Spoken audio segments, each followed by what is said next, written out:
کے برتن روز دھوئے گی، اماں کی اور باپ کی طرف سے ملے ہوئے برتن روز دھوئے گی، لیکن قرآن جس جزدان میں لپٹا ہوا ہے اس کو مہینوں ہو جاتے ہیں اس کو صاف کرنے کی نوبت نہیں۔ جس طریقے سے بے نمازی عورت بے نمازی آدمی کے ساتھ نہیں رہ سکتی، اسی طریقے سے نمازی شوہر کے ساتھ بے نمازی عورت نہیں رہ سکتی۔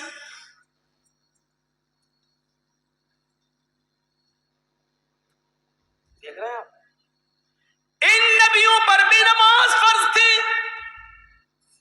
یہ الگ بات ہے کہ کسی نبی کے اوپر 2 رکعت فرض تھی، کسی نبی کے اوپر 4 رکعت فرض تھی، کسی نبی کے اوپر 3 رکعت فرض تھی، کسی کے اوپر 2 ٹائم کی تھی، کسی کے اوپر 3 ٹائم کی تھی، صبح دوپہر شام، اور کسی کے اوپر 5 ٹائم بھی تھی، کسی کے اوپر 4 وقت کی بھی نماز فرض تھی۔ لیکن اللہ کے نبی جناب محمد رسول اللہ صلی اللہ علیہ وسلم جب نبی بنا کر بھیجے گئے تو آپ نے یہ نماز 5 وقت کی فرض کی، کیونکہ اللہ تعالیٰ نے 50 سے 5 وقت کی کر دی، اور جب 5 وقت کی فرض کر دی گئی تو نماز کا اصول یہ بنایا کہ فجر میں 2 رکعت رکھ دی، ظہر میں 4 رکعت رکھ دی، عصر میں 4 رکعت رکھ دی، مغرب میں 3 رکھ دی، اور عشاء میں 4 رکھ دی، کیونکہ کسی نبی کے اوپر 2 تھی، کسی کے اوپر 3 تھی، اور کسی کے اوپر 4 تھی، 2 سے کم نہیں تھی اور 4 سے زیادہ کسی کے اوپر فرض نہیں تھی۔ اس لیے اللہ کے نبی نے 2 بھی رکھی، 3 بھی رکھی اور 4 بھی رکھی، تاکہ لوگوں کو اس بات کا علم ہو جائے کہ میں کسی نبی کے خلاف نہیں ہوں۔ میں نے فجر میں 2 رکعت نماز فرض کی ہے تاکہ ان نبیوں کی بھی اقتدا ہو جائے جو 2 رکعت جو پڑھا کرتے تھے، 3 رکعت بھی میں نے مغرب میں رکھ دی ہے کیونکہ کچھ نبیوں پر 3 وقت 3 رکعت فرض تھی، تو میں نے ان کو کی 3 رکعت بھی رکھ دی تاکہ اس نبی کی سنت بھی زندہ ہو جائے، اور جن نبیوں پر 4 رکعت فرض تھی ہم نے ظہر، عصر اور عشاء میں 4 رکعت فرض کر دی تاکہ اس نبی کی سنت پر بھی عمل ہو جائے۔ میں نبیوں کا مخالف نہیں ہوں، میں رسولوں کا مخالف نہیں ہوں، ہاں میں آخری نبی ہوں، اب طریقہ میرا چلے گا، اب راستہ میرا چلے گا۔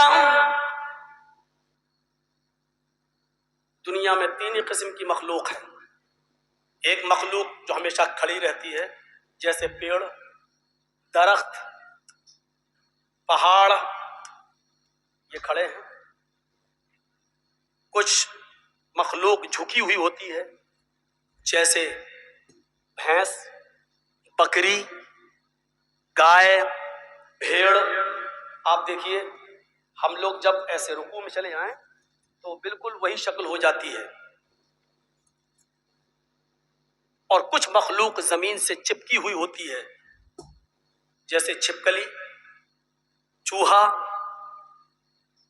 دیوار پہ بھی چڑھے گا تو چپکا ہوا ہوگا، زمین پہ ہوگا تو ایسے ہوگا۔ یہ 3 ہی قسم کی مخلوق ہے، چوتھی کوئی قسم نہیں ہے۔ اور اللہ کہتا ہے یسبح للہ ما فی السماوات و ما فی الارض، زمین و آسمان کی ساری مخلوق اللہ کی تسبیح بیان کر رہی ہے، اللہ کی حمد و ثنا بیان کر رہی ہے۔ اللہ کے نبی صلی اللہ علیہ وسلم نے نماز میں یہ تینوں کنڈیشن لاگو کر دی ہے۔ اللہ اکبر، اے اللہ یہ پہاڑ بھی تیری حمد و ثنا بیان کرتے ہیں، یہ درختوں کے پتے بھی حمد و ثنا بیان کرتے ہیں۔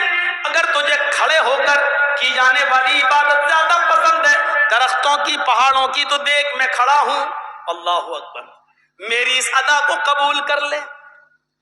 اگر تجھے 4 پیر والے جانوروں کی عبادت زیادہ پسند ہے تو دیکھ میں جھک گیا ہوں، اللہ اکبر، میں نے رکوع کر لیا ہے، دیکھ میں نے بھی ان کی طرح شکل بنا لی ہے۔ اگر تجھے چھپکلی، چوہے اور زمین پر رینگنے والے کیڑے مکوڑے، سانپ بچھوؤں کی عبادت اور ان کی تسبیح پسند ہے تو دیکھ میں سجدہ کر رہا ہوں، اللہ اکبر، زمین پر چپک گئے، سجدہ کر لیا۔ اے اللہ اگر تجھے یہ حیت پسند ہے تو میں بھی اس حیت کو کر رہا ہوں۔ تینوں چیزیں نماز کے اندر لاگو کر دی ہیں، پتہ نہیں اللہ کو کون سی ادا زیادہ پسند ہے۔ اللہ تینوں اداؤں میں سے جو تجھے پسند ہے وہ قبول کر لے۔ آئیے ایک اور چیز بتاتا ہوں آپ کو، اللہ کے نبی صلی اللہ علیہ وسلم کے پاس چند صحابہ آتے ہیں. ہاں سنیے زبردست چیز. چند صحابہ آتے ہیں اور آ کر کہتے ہیں اے اللہ کے نبی صلی اللہ علیہ وسلم، میں جب مسجدوں میں نماز پڑھنے جاتا ہوں تو یہ کافر کان لگا لگا کر سنتے ہیں، دیواروں پر کان لگا کر سنتے ہیں. جب ہم زور سے مسجدوں میں نماز کی حالت میں قرآن کی تلاوت جب میں زور سے کرتا ہوں تو یہ کافر سن لیتے ہیں باہر سے، پھر یہ مسجدوں میں گھس جاتے ہیں اور بے تحاشا مارتے ہیں، اتنا مارتے ہیں کہ مارتے مارتے پیڑتے پیڑتے ہمیں بدحال کر دیتے ہیں، لہو لہان کر دیتے ہیں. اللہ کے نبی نے پوچھا اچھا یہ بتاؤ وہ کس وقت کان لگا کر سنتے ہیں تمہاری دیواروں پر؟ کہا اللہ کے نبی شام کو جب کام کر کے واپس آتے ہیں، بہت دیر ہو گئی، تقریباً 1.5 گھنٹہ 1 گھنٹہ، وہاں بڑا شور ہو رہا ہے پیچھے، وہ لوگ سن ہی نہیں رہے، پتہ نہیں کیا خرافاتیں کر رہے ہیں. بچے نہیں ہیں اس میں، کچھ بڑے بھی ہیں. ادھر دیکھیے وہ پیچھے، اور ابھی تک نہیں سن رہے، دیکھو وہ پھر چھلانگ لگا رہا کود رہا، ان کی آواز یہاں تک آ رہی ہے. اور ابھی تک نہیں سن رہے، دیکھو وہ پھر چھلانگ لگا رہا کود رہا، ان کی آواز یہاں تک آ رہی ہے. کوئی ایسا آدمی نہیں ہے جو ان کو بھگا دے، ان کو کہتے گھر جائے.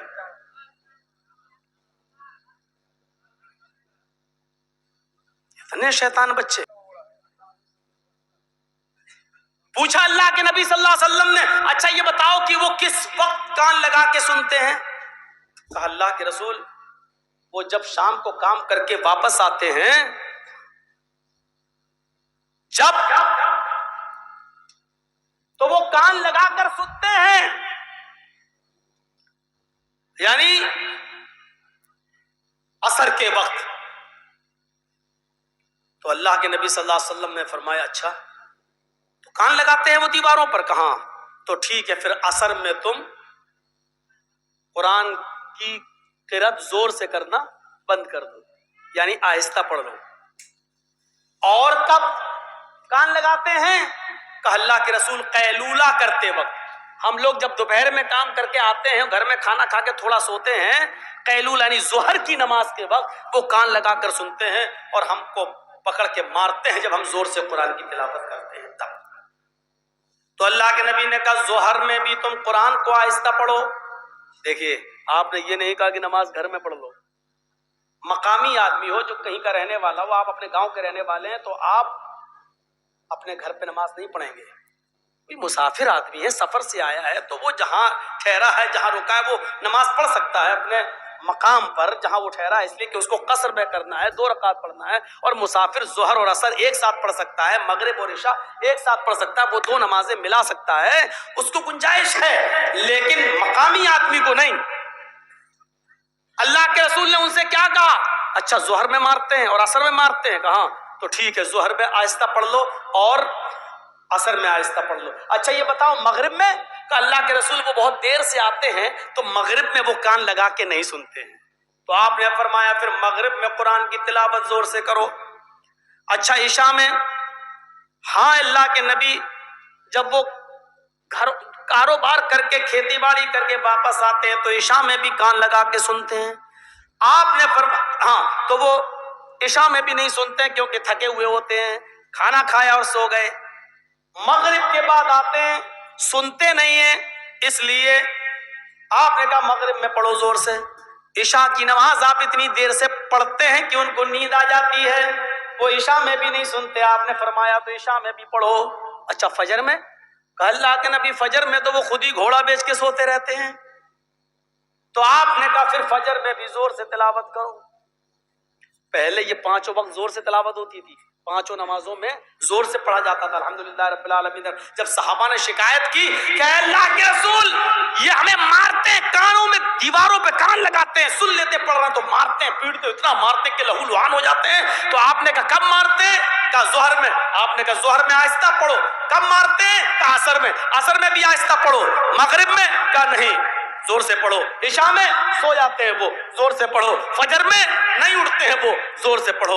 میرے بھائیو یہ سلسلہ چلتا رہا، بہت دنوں تک یہ سلسلہ چلتا رہا، اور اتنے دنوں تک یہ سلسلہ چلا کہ مکہ فتح ہو گیا.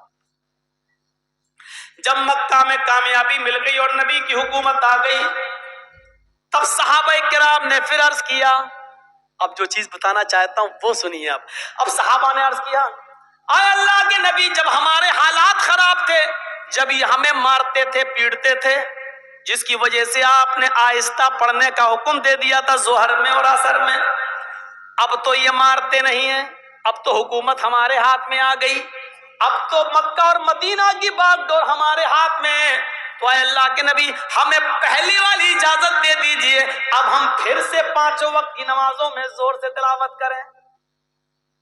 بھئی حالات اب ختم ہو گئے، پہلے حالات برے تھے اس لیے آپ نے آہستہ پڑھنے کو کہہ دیا، اب تو ہمارے فیور میں ہے حالات، اب تو ہمارے حق میں ہے حالات، تو اب کیوں ہم آہستہ پڑھیں، اب ہم زور سے پڑھیں گے۔ آپ نے کہا نہیں، بالکل نہیں۔